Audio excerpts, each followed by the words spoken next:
Pejim-baovao hafa tanteraka kosa indray dia niaina tao anaty krizy sy fotoan-tsarotra ny firenena malagasy tao anatin'ny fotoana maro. Nanomboka ny taona 8 sy 20 ka hatramin'ny taona 2010 sy 20. Nikatso avokoa ny fampandrosoana ny firenena tao anatin'izany ary maro ireo orinasa nikatona ka nampahantra tanteraka ny malagasy.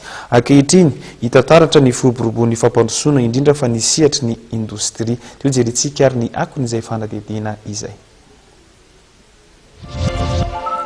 Tao anatin'ny telo taona izany hoe nanomboka ny taona 2010 sy 20, niisa 820 sy 200 ny indostria forona teto Madagasikara ka ny 320 amin'izany dia eto Antananarivo raha toa ka ny 500 any amin'ny faritra. Ny resaka agroindustrie, ny textile sy ny orinasa afakaba no betsaka tamin'izany. Niteraka asa aman'alina ho an'ny malagasy izany fisokafan'ny orinasa izany eto amintsika. Tsy tonga ho azy anefa izany firoborobony ny indostria izany fa teo niezaka sy fitadiavam-baolana nataon'ny fitondram-panjakana sy ny ministeran'ny indostria sy ny fampiroborobona ny sehatra tsy miankina nentina ny sitomana ireo mpampiasa vola ampiasa vola eto Madagasikara sy namerina indray ny fitokisan'izy ireo. Zava-dehibe ary mbola tsy miroborobo ohatran'izao ny indostria eto Madagasikara. Zay miantony nametrahantsika ny filoham-pirenena moa izay nametraka ary nanome baiko nametrahana ny loi sur le développement industriel. Fatatsika ary efa niresahana taminareo hoe tsy manana loi cadre mifehy ny indostria nandritra ny 7-20 taona tompoko.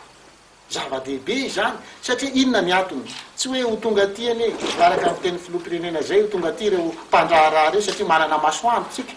Tsy hoe ho tonga aty satria tsara ny tanitsika. Tonga aty ny investisseur anankiray dia ampiasa ny volana izy ary ihany koa ahita tombony amin'izany vola ampiasaina izany. Orinasa iray nametraka ny fitokisana eto Madagasikara ny orinasa Natema izay any Toamasina. Mampiasa vola hatramin'ny 20 tapitrisa dolara momba ny jirofo ity orinasa ity. Ny Natema zany dia manao hatramin'ny 800 tonnes eo izy manodina hatramin'ny 800 tonnes eo izy par an ny feuille de girofle ary zay zavatra zay zany dia tantsaha tena aman'arivo miara-miasa amin'izareo. Ary io zany rehefa voahodina eto izy dia makany ivelany satria Givaudan zany leader mondial zany amin'ny resaka arôma sy parfumerie. Ary eto amintsika ny anisany tsara. Io réinvestissement ataony 15 millions de dollars io dia mikasika ny resaka extraction na vanille indray io. Isan'ny miaro sy manampy ny mpampiasa vola ihany koa ny fametrahana ilay lalàna mifehy ny indostria eto Madagasikara na ny LDM izay tsy nisy tao anatin'ny 7-20 taona.